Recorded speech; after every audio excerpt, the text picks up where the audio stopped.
على رسوله الكريم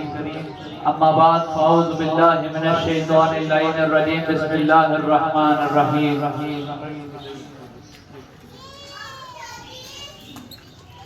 ألم يجدك يتيما فآوى صدق الله مولانا العظيم إن الله وملائكته يصلون على النبي يا أيها الذين آمنوا صلوا عليه وسلموا تسليما اللهم صل على سيدنا ومولانا محمد وعلى آل سيدنا ومولانا محمد معدن الجود والكرم وبارك وسلم وصل عليه شک کر رہے ہیں جو ابو طالب کی ذات پر شک کر رہے ہیں جو ابو طالب کی ذات پر کس منہ سے پڑھ رہے ہیں وہ کلمہ رسول کا اس پوری کائنات میں مسلم نہیں کوئی کافر اگر ہے پالنے والا رسول کا کافر اگر ہے پالنے والا رسول کا بعد از صلاۃ لائق سجدۃ و احترام سادات کرام مشائخ اسلام علماء ملت اسلامیہ بزرگوں دوستوں نوجوان ساتھیوں السلام علیکم ورحمۃ اللہ وبرکاتہ جشن عید میلاد النبی مبارک ہو آج کا یہ خوبصورت جلوس یہ جشن حضور سرور کائنات حضرت محمد مصطفیٰ صلی اللہ علیہ وآلہ وسلم آپ کی ولادت بسعادت کی خوشی میں منایا جا رہا ہے دنیا کا یہ اصول ہے کہ جب بچہ پیدا ہوتا ہے تو مبارک گھر والوں کو دی جاتی ہے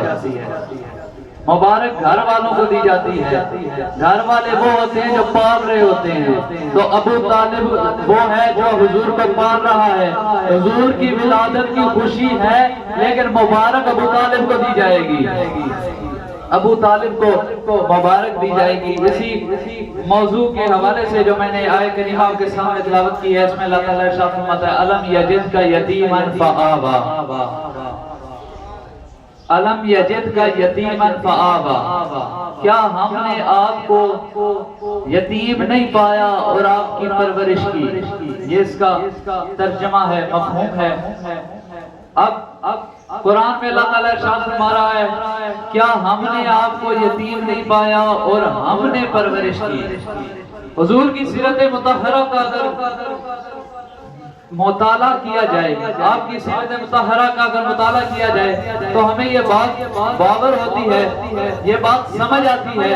کہ حضور جب اس دنیا میں تشریف فرما ہوئے آپ کی ولادت سے قبل آپ کے والد ماجد حضرت عبداللہ علیہ السلام کا وصال ہو چکا تھا 6 سال کی عمر میں حضرت آپ کی والدہ ماجدہ حضرت سیدہ آمنہ سلام اللہ تعالیٰ علیہ کا وصال ہو گیا تھا پھر آپ کی پرورش آپ کے دادا محترم حضرت عبد المطلب علیہ السلام نے کی 8 سال کی عمر ہے حضور کی کہ آپ کے دادا حضرت عبد المطلب کا بھی وصال ہو گیا 8 سال کا بچہ یتیم ہوتا ہے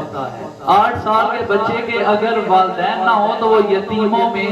گنا جاتا ہے جب تک وہ بالغ نہ ہو وہ یتیم ہوتا ہے 8 سال کی عمر ہے حضور کی اب آگے حضور کی سیرت دیکھیں کہ آپ کی پرورش حضرت عبد المطلب علیہ السلام کے بعد آپ کی پرورش کی کس نے تو تاریخی کتب کا مطالعہ کرتے ہوئے ہمیں یہ اس بات کا علم ہوتا ہے کہ جب حضور کے دادا محترم حضرت عبد المطلب علیہ السلام کا وصال ہوتا ہے تو آپ کی پرورش ان کے بعد حضرت سیدنا ابو طالب علیہ السلام کرتے ہیں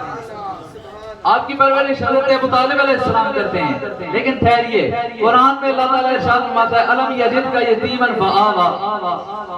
اے حبیب ہم نے آپ کو یتیم پایا اور ہم نے پرورش کی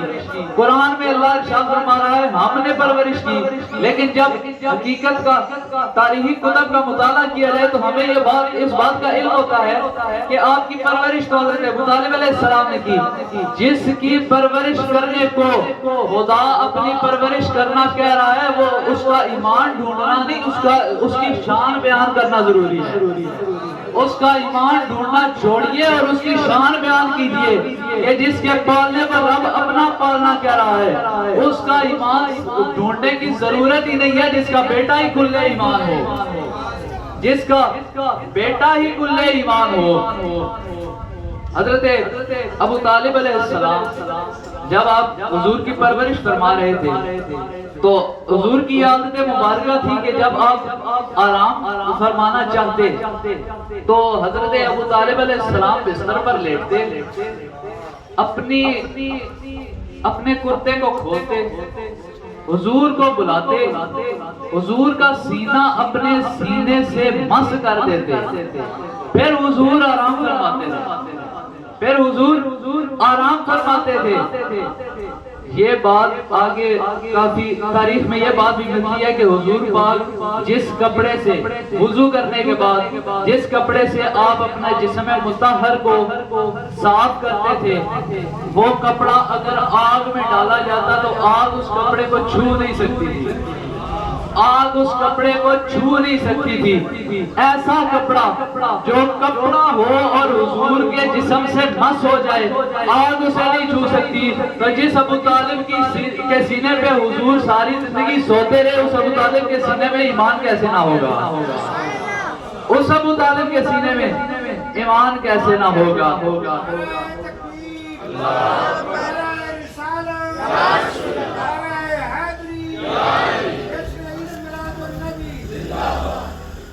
دعا ہے کہ اللہ رب العزت ہمیں حضرت ابو طالب علیہ السلام کی شان، حضور کی ولادت کی خوشی میں آپ کی شان بیان کرنے کی توفیق عطا فرمائے،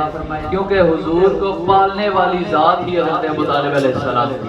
وآخر دعوانا الحمدللہ رب العالمین۔